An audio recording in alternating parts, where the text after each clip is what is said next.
I would recommend Joe Hippensteel for anyone who's suffering for any musculoskeletal injury. The Joe Hippensteel Method. Hi, I'm Anthony Baker, a retired Navy SEAL captain. I went through SEAL training in 1993 and I retired in 2019. So 26 years active duty. I had the privilege of serving in a variety of leadership roles. Our first job as a frontline supervisor, a squad leader of 8 SEALs, up to a platoon commander of 16, a troop commander of 35. I ran Navy SEAL training, so about a staff of 250 and 1,000 students coming through. And I retired at a senior rank of captain. I was the senior executive director for all Special Operations Command in Europe. In 2005, in Iraq, I was in charge of a ground task force charged with protecting and defending the newly elected Iraqi leaders. We had a group of SEALs serving in kind of a Secret Service protective service detail capacity, and then my troop or my task unit's job was to defend against those threats. We relied on some intelligence to capture or kill a group of suicide bombers. We captured one of the ringleaders. Through interrogations, he actually told us about more of his the bigger fish up the chain of command. And it was a sequence where we capture a guy, we gather intelligence, we'd actually bring him on the mission with us to make sure he wasn't setting us up for a booby trap or so. And then we'd actually catch another fish. And it was through a period of a few months, we dismantled this Al-Qaeda cell in Iraq. So I'll never forget, there's a retired Navy captain, SEAL captain, I won't mention his name, but I remember he was jogging around the island of Coronado where the SEALs were stationed.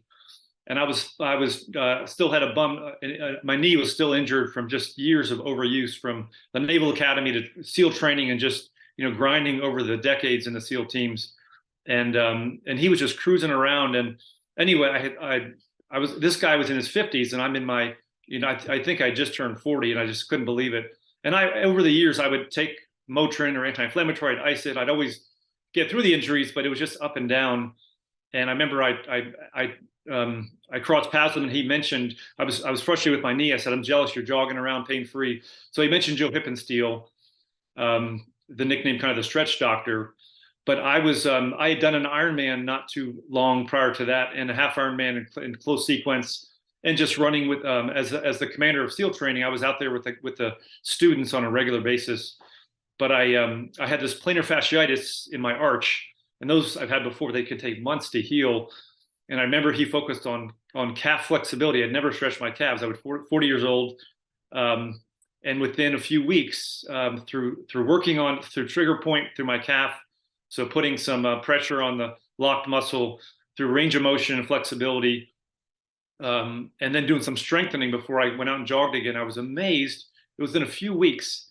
And then I'll never forget my left elbow. I've had elbow tendonitis over the course of my career, but it had been about 7 years since I'd done pain-free pull-ups.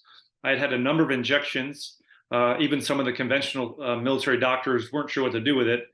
And he just worked on range of motion. He put his thumb into my elbow, and kind of working through the locked muscle again. And over the course of a couple of weeks, again, I was amazed. 7 years I couldn't do a pull-up.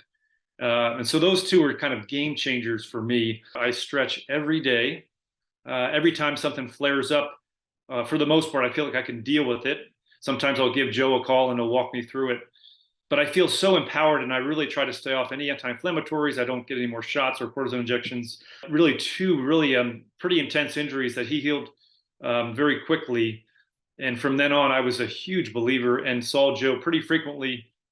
And he was a reminder to me of the importance of maintaining flexibility as you get older, how that it can maintain or increase your performance over time. He's helped a lot of guys. I think there's a famous story about a guy with like a locked shoulder from Vietnam that he had been locked for I think over a decade. I think that was one of the initial introductions to the community. So I think he definitely has his band of following. And I know on a Friday afternoon in San Diego and Coronado, Joe's physical therapy room was packed with guys that want to get better. Your traditional physical therapy rooms are vacant. Their guys go there, they check the box, and they're gone.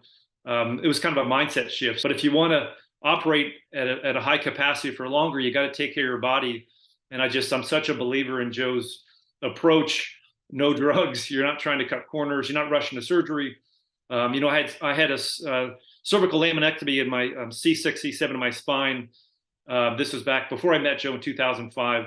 And I'm convinced had I met Joe prior to that, had I done my stretches, I would have never had to get that surgery. So I had a slap tear in my left shoulder the following year, 2006, just from a lot of swimming, a lot of pull-ups, a lot of lifting boats and logs over your head, just overuse injuries. And again, that surgery, I'm also convinced if I had worked with Joe prior, I would have been able to avoid. I would recommend Joe Hippensteel for anyone who's suffering for any musculoskeletal injury.